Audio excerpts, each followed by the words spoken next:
जिले की हलचल। आकाशवाणी लखनऊ से प्रस्तुत है जिले की हलचल। आज सुनिए महोबा और आजमगढ़ जिलों की हलचल। पहले सुनते हैं महोबा जिले की हलचल। आलेख और स्वर है अमित श्रोतीय का। बालिकाओं की शिक्षा को बढ़ावा देने के लिए भारत सरकार द्वारा कस्तूरबा गांधी विद्यालय आवासीय योजना का लाभ महोबा जिले में शिक्षा से वंचित छात्राओं को मिल रहा है। विद्यालय में छात्राओं को शिक्षा के साथ साथ अब कौशल विकास और आत्मरक्षा का प्रशिक्षण भी मिल रहा है। महोबा जिले के चारों विकास खंडों में 4 कस्तूरबा गांधी आवासीय विद्यालय संचालित हैं। योजना के जिला समन्वयक संजीव अवस्थी ने बताया कि जिन बालिकाओं ने स्कूल में नामांकन कराने के बाद पढ़ाई बीच में छोड़ दी थी, उन्हें कक्षा 6 से 12वीं तक की पढ़ाई के लिए विद्यालय में प्रवेश दिलाया जाता है। उन्होंने बताया कि कक्षा 6 से 9 तक की छात्राओं को शिक्षण और आवासीय सुविधा विद्यालय में ही दी जाती है, जबकि 12वीं की छात्राएं विभिन्न बालिका इंटर कॉलेजों से शिक्षा ग्रहण करती हैं और कस्तूरबा गांधी विद्यालय के द्वारा उनके रहने और भोजन की व्यवस्था की जाती है। कस्तूरबा गांधी आवासीय विद्यालय योजना के तहत महोबा जिले में 750 सीटें हैं, जिसके सापेक्ष 684 छात्राएं जिले के चारों विद्यालयों में शिक्षा ग्रहण कर रही हैं। जिला समन्वयक ने बताया कि रानी लक्ष्मीबाई आत्मरक्षा प्रशिक्षण के द्वारा छात्राओं को आत्मरक्षा के गुण सिखाए जाते हैं। इसके साथ ही मीना मंच के माध्यम से भी उन्हें स्वच्छता के विषय में जागरूक किया जा रहा है। महोबा जनपद में जल जीवन मिशन के तहत 5 परियोजनाओं पर युद्ध स्तर पर कार्य जारी है। जिले के जल जीवन मिशन के अधिशासी अभियंता संदेश सिंह तोमर ने बताया कि जनपद में 987 करोड़ रुपए की लागत से 1 लाख से अधिक घरों में पानी पहुंचाने की तैयारी है। जिले में 3200 किलोमीटर की पाइपलाइन डाली गई है। महोबा में योजना का क्रियान्वयन 90% तक पूरा हो चुका है, जिसके चलते हर घर नल योजना में महोबा प्रदेश में पहले स्थान पर बना हुआ है। जिले के ग्रामीण इलाकों में पानी की सप्लाई देने के लिए घर घर नल से कनेक्शन दिए जा रहे हैं। कबरई विकास खंड के सिवहार गांव में हर घर में पानी पहुंचने से लोग बेहद खुश हैं। ग्रामीण महिला मीनू ने बताया कि वह गांव के बाहर हैंड पाइप और कुओं से पानी लेकर आती थी। अब सरकार ने उनके घरों तक शुद्ध क्लोरीन युक्त पानी पहुंचाने का काम किया है, जिससे घरों में खुशहाली है। उसने बताया कि पानी फिल्टर जितना साफ है और पानी लाने में लगने वाला समय भी बच रहा है, जिससे बच्चे भी समय से स्कूल जा रहे हैं।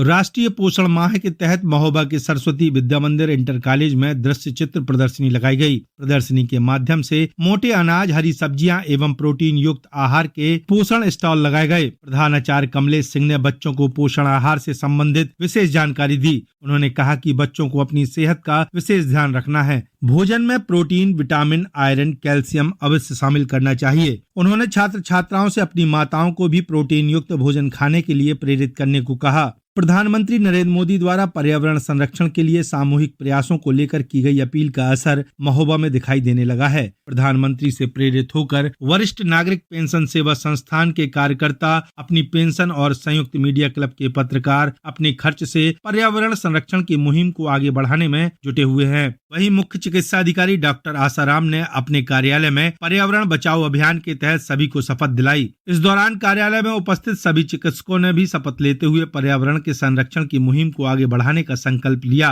पर्यावरण को बेहतर बनाने के लिए सामूहिक प्रयासों में लोग एक सूत्र में बंधकर महोबा को स्वच्छ और प्रदूषण मुक्त महोबा को बनाने का संकल्प लेकर आगे बढ़ रहे हैं। उन्होंने चिकित्सा विभाग से जुड़े सभी डॉक्टरों, चिकित्सा कर्मियों, अधिकारियों, कर्मचारियों से अपील करते हुए कहा कि आम नागरिकों को भी पर्यावरण बचाने की इस मुहिम में जोड़ा जाएगा। प्रधानमंत्री नरेंद्र मोदी ने महाराष्ट्र के वाशिम से प्रधानमंत्री किसान सम्मान निधि योजना की 18वीं किस्त जारी की है। महोबा जिले के 1,13,300 किसानों की 18वीं किस्त उनके खाते में भेज दी गई। इस दौरान जिले के चारों विकास खंडों और राजकीय कृषि बीज भंडार कबरई में प्रधानमंत्री नरेंद्र मोदी द्वारा कृषकों को 18वीं किस्त जारी करने का सीधा प्रसारण दिखाया गया। कार्यक्रम में 419 कृषकों ने प्रतिभाग किया।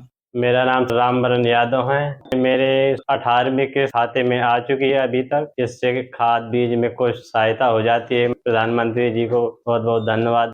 केंद्र सरकार सबमिशन ऑन एग्रीकल्चर एक्सटेंशन योजना अंतर्गत किसानों की आय को दोगुना करने की दिशा में कार्य कर रही है। त्वरित मक्का विकास कार्यक्रम के तहत किसान बेहतर उत्पादन के गुण सीखेंगे, जिसको लेकर 30 सदस्यीय किसानों का दल झांसी के लिए रवाना हुआ। जिलाधिकारी मृदुल चौधरी ने हरी झंडी दिखाकर किसानों के दल को रवाना किया। जिलाधिकारी मृदुल चौधरी ने कहा कि सरकार द्वारा किसानों के आय में इजाफा करने के लिए विभिन्न कल्याणकारी योजनाएं संचालित कराई जा रही हैं। उप कृषि निदेशक डॉक्टर अभय कुमार सिंह ने जानकारी देते हुए बताया कि झांसी के रानी लक्ष्मीबाई केंद्रीय कृषि विश्वविद्यालय में किसान बेहतर उत्पादन के गुण सीखेंगे। उन्होंने बताया कि इस तरह के प्रशिक्षणों से किसानों को आधुनिक खेती करने में सहायता मिलेगी, जिससे जिले में उत्पादन लगातार बढ़ रहा है। अब किसान मक्का की खेती भी कर सकेंगे।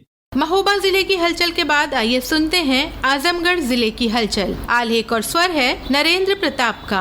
आजमगढ़ जिले में सर्दी नवरात्र का पर्व धूमधाम के साथ मनाया जा रहा है। नवरात्रि और आगामी दशहरा पर्व के अवसर पर खाद्य सुरक्षा एवं औषधि प्रशासन लखनऊ तथा जिलाधिकारी आजमगढ़ के आदेश पर जिले में आम जनमानस को मिलावटी खाद्य एवं पेय पदार्थों की बिक्री पर प्रभावी रोकथाम एवं खाद्य पदार्थों की शुद्धता एवं गुणवत्ता सुनिश्चित कराए जाने हेतु जनपद में खाद्य जांच दल द्वारा छापेमारी की कार्रवाई करते हुए नमूने संग्रहित कर जांच के लिए भेजा गया। आजमगढ़ जिले में सितंबर महीने के अंतिम दिनों में हुई जबरदस्त बारिश से किसानों को पानी की समस्या हल हो गई। जिले में 36 घंटे तक लगातार वर्षा हुई, जिसके कारण सब्जियों की फसलों को बहुत नुकसान हुआ। ज्यादातर सब्जियों में पानी लग जाने से उनकी जड़ें गल गई, लेकिन पानी की समस्या से जूझ रहे किसानों की खुशी का ठिकाना नहीं रहा। जिले की मुख्य फसल धान को पानी मिल गया। धान के खेत और जिले के ताल पोखरे लबालब भर गए। जिले में इस समय मौसम संक्रमण के दौर से गुजर रहा है। जिले भर में छाए बादलों की वजह से उमस बढ़ गई है। जिले में भारी बरसात की वजह से मच्छरों और कीटों का प्रकोप बढ़ गया है। आजमगढ़ जिले में इस समय हुई बारिश से वायरल फीवर और डेंगू के मरीजों की संख्या बढ़ गई है। जिले में डेंगू से लोग खौफजदा हैं। सामान्य बुखार से भी लोग घबरा जा रहे हैं।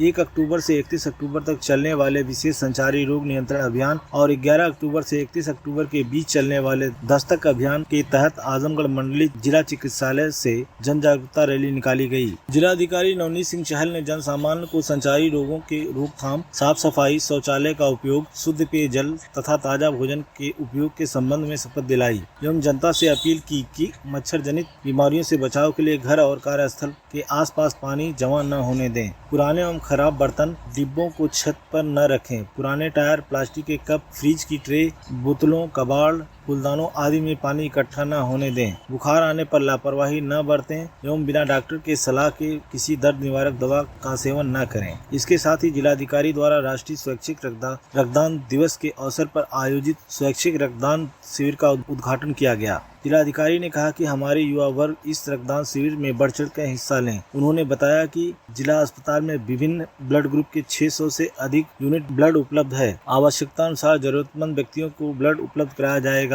उन्होंने कहा कि रक्तदान महादान है, इसीलिए सभी स्वस्थ व्यक्ति रक्तदान करें। रक्तदान करने से किसी जरूरतमंद व्यक्ति की जान बचाई जा सकती है। रक्तदान को लेकर समाज में बहुत भ्रांतियां हैं। हाल ही में रक्तदान कर चुके आनंद कुमार ने बताया कि रक्तदान करने के बाद मुझे बहुत अच्छा फील हो रहा था और खुशी का अनुभव भी हो रहा था कि मैंने कोई अच्छा काम किया है। रक्तदान करने से हमें तमाम तरह की बीमारियां नहीं होती, जैसे रक्तचाप वगैरह होता है, ब्लड प्रेशर वगैरह चीज़ें नॉर्मल रहती हैं। रक्तदान करके मुझे बहुत अच्छा महसूस हुआ है। युवा कार्यक्रम एवं खेल मंत्रालय भारत सरकार के निर्देशन में चल रहे स्वच्छता ही सेवा कार्यक्रम में स्वभाव स्वच्छता संस्कार स्वच्छता थीम के साथ राम बच्चन यादव पीजी कॉलेज खुरासन फूलपुर आजमगढ़ में स्वच्छता ही सेवा कार्यक्रम 2024 का भव्य आयोजन किया गया। स्वच्छता व आसपास की सफाई के विषय में उपस्थित युवा साथियों को जागरूक किया गया तथा इससे होने वाली विभिन्न जानलेवा बीमारियों के बारे में बताया गया।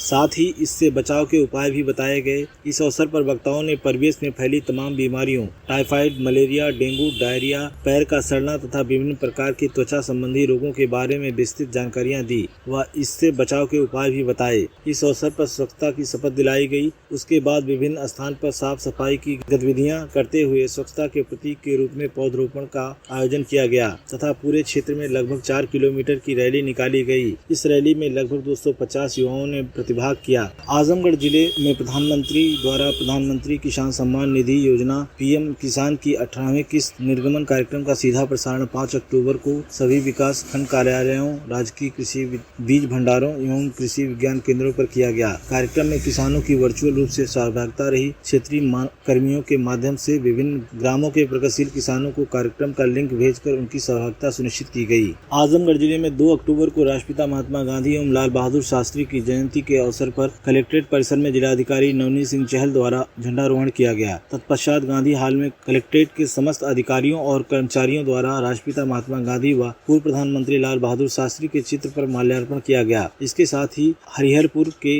गायक द्वारा सांस्कृतिक की प्रस्तुति की गई।